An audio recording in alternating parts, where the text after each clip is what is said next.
نزار محەممەد لە نەخۆشخانەیەکی ناوخۆی ناوی خۆی تۆمار کردووە بۆ چارەسەرکردنی ئالوودەبوونی بە مادە هۆشبەرەکانەوە، بەڵام دەبێت 4 مانگ چاوەڕێ بکات تاکوونۆرەی دەگا.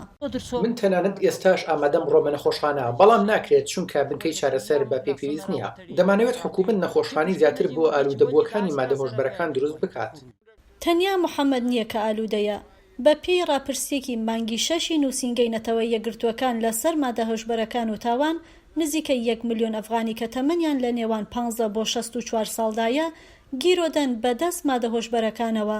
ئەمەش نزیکەی 8% دانیشتوانی ئەو وڵاتن.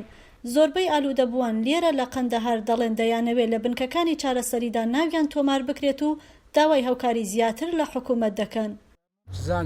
ئەگەر ژماری بنکەکانی چارەسەری لە شارەکە زیاد بکات، ئالوودەبووان بە پێی خۆیان دەڕۆن بۆ وەرگرتنی چارەسەری.